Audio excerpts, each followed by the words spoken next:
What's up, everyone? The Godfather Dictator back with chapter 14 on Master Ninja, the equipment run, no damage. And this time it is the last Rachel chapter. What I like to do when I trigger that fight is start straight up with a charge and then try to dispatch the leftover. I don't think I have to re-mention every time that her AoE is not great. we're gonna see it again. There's a specific encounter before the two twin sister bosses, Nietzsche and Ishtaros.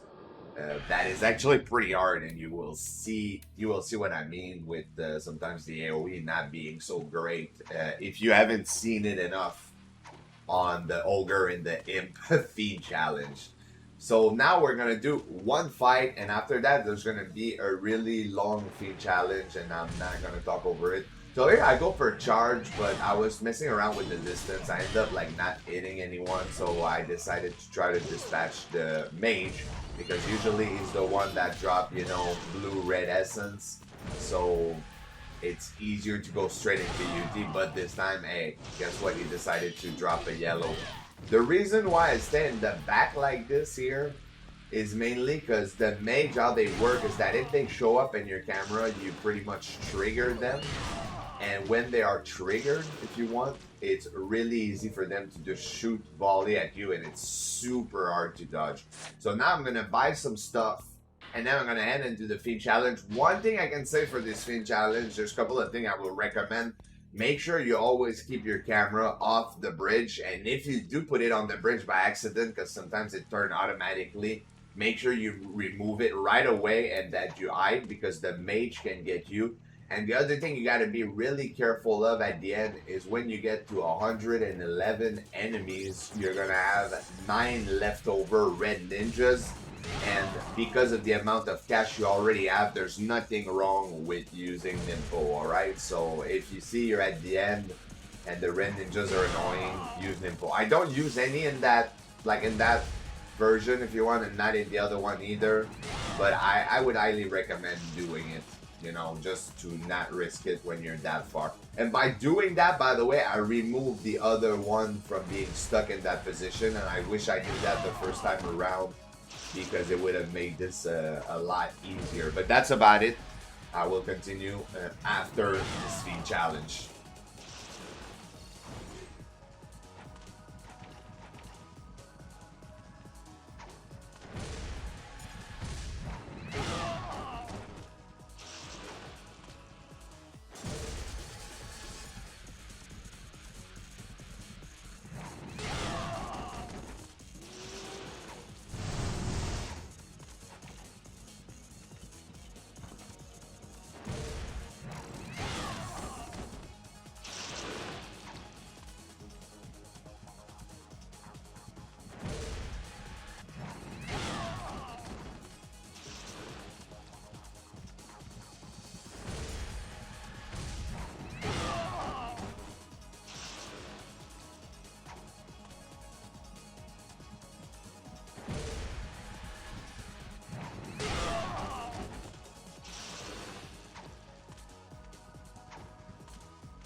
Alright, now that we're done with the feat challenge, we got our extra Spirit of the Devil, and we have 2 fight left over before we go fight Nietzsche and Ishtaros.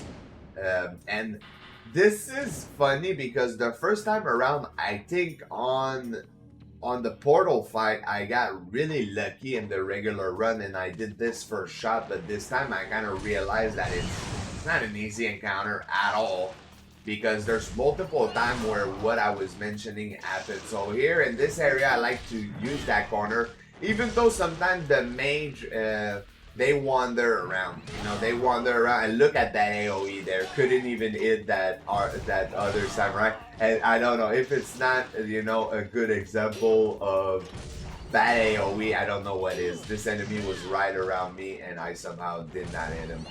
So yeah, I like to stay in this corner here to trigger the mage, is what I explained with the mage on camera. You don't want to give them too much room, you know, because they'll shoot their volley at you, compared to when you're in the corner. I guess they'll be forced to teleport towards you, and then you can just finish them.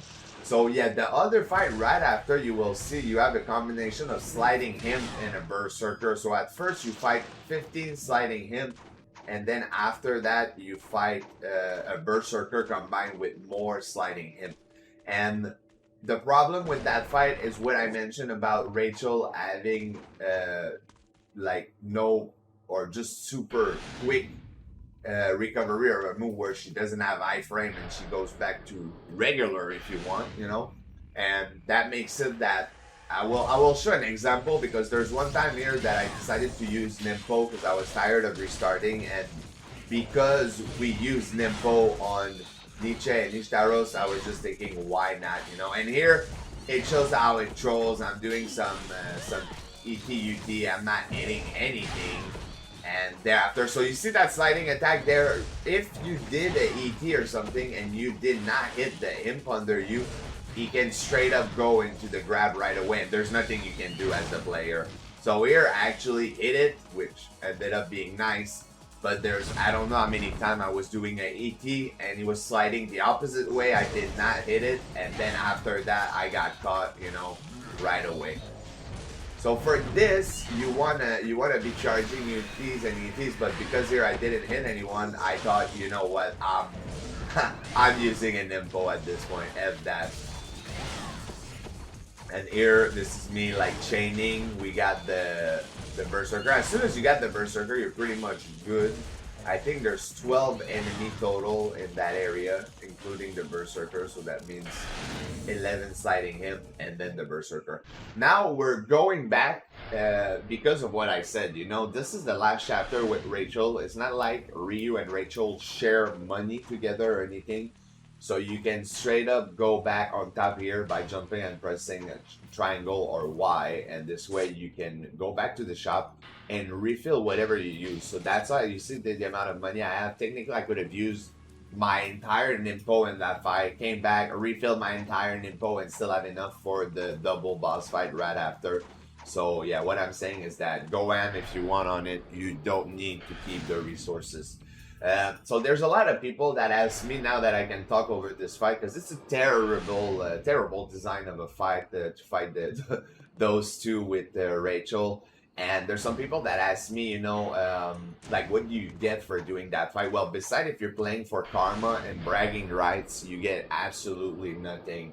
Now, this fight will go by pretty fast, all things considered, because of, you know, the costume doing a little bit more damage. And while it seems like, you know, the simple strategy that you will see here is me doing wall attack, it's deeper than that if you want, where there's an actual timing to some stuff that you can dodge and then release at the same time.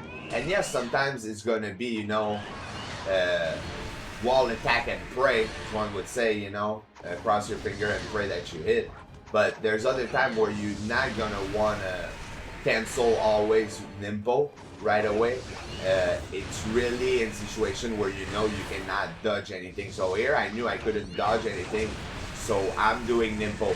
And to show you the big difference between this and the regular fight is that in the regular fight, if you recheck it, I pretty much run out of elixir. You know, at the end, when I give the last blow to Nietzsche, I'm out of elixir and I don't have any Nimpo left. And now here you're gonna see, you know, with equipment, how much I have left after I take down Nietzsche, and then we'll focus on Ishtaros, but it's an entirely different fight. And now Nietzsche is kind of being trolled though, because she's low and she was doing a lot of projectile, which is kind of annoying, but there's not much you can do on that. So here we refill the Nimpo. And we have 2 left right now. 2 left with the pattern where we get a lot of projectiles, and then we will have 1 left. So just the fact that we got 1 left compared to the other one after all the projectile that she did is extremely bad. And now that you see, that's the scary part, is that you don't want to get hit against her and you want to keep her in that loop, but sometimes she does get out of it, you know, so there's not much you can do. But that was it for that fight. So I hope you guys enjoyed the chapter as usual, and I will catch you up on the next one with Ryu, because that was the end for Rachel. Take care, everyone.